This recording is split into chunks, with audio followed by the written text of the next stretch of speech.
This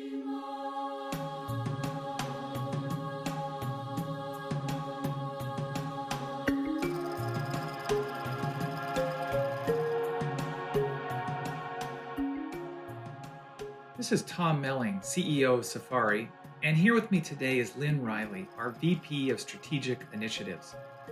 This demo shows how legal process teams are receiving, processing, and preparing responses to new subpoenas in Safari. Lynn, as we show the demo, what are the one or two things that our audience should concentrate on?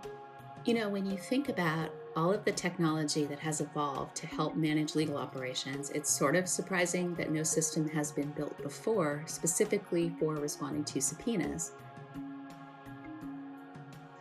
Legal process teams have been using spreadsheets or homegrown systems or other third-party workflow solutions that are expensive and take a lot of work to customize. But what if you had a purpose-built system to capture, track, route, and respond to subpoenas on a platform that's easy to implement and use? That's Safari.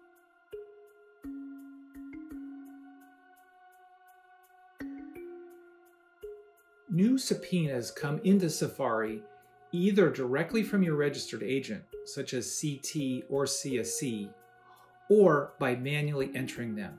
In Safari, we organize the new subpoenas in a view we call Department Intake, which is a display of all the new subpoenas that have been served on your company that require a response, but don't yet have a reviewer assigned. From this intake screen, you can pick up a subpoena, assign it to yourself, and start working the response. Or if you're managing the overall process, you can see the volume of work coming into your team. You can see you also get alerts in red for upcoming deadlines. So what this page gives you is a central source of information for your team, as opposed to spreadsheets or calendars or whatever other individual tracking team members might be doing. Once you go into a subpoena, we have an intuitive and easy to use interface. On the right side of the screen is where you store files and view them using a familiar document viewer.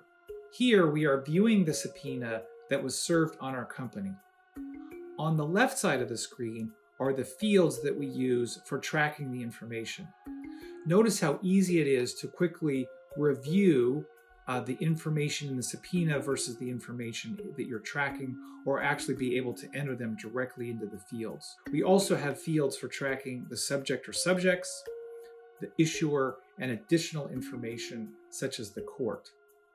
Also on the left side is where you trigger workflows for this particular subpoena, which we'll cover later in this demo.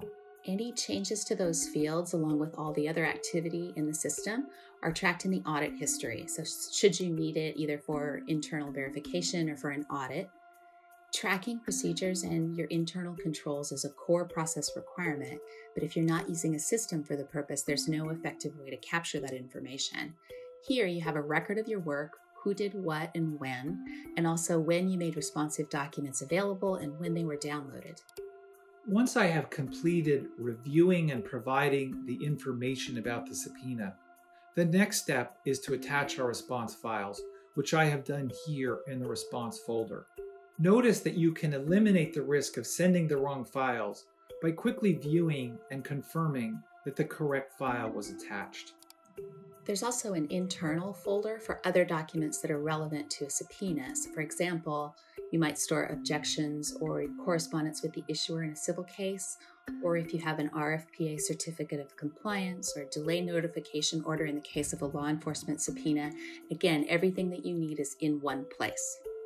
Once I have finished my work on this subpoena and prepared the responses, I can now use the workflow functionality in Safari to send it for review and ultimate delivery. The workflows are captured in what we call status.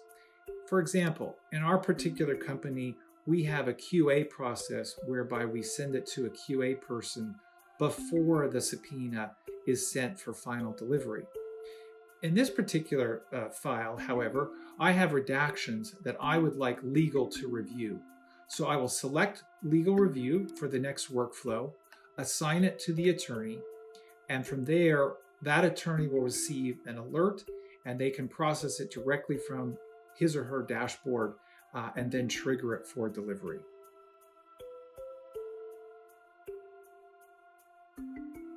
In summary, whether you receive a lot of subpoenas or just a few, Safari will help your legal process team be more efficient, enable workflows for better review and processing, and reduce the likelihood of making mistakes or missing deadlines. All on a single, intuitive, secure, and data-audited platform. To see how the response files are actually sent to the issuer, make sure to watch our next demo about delivering response files.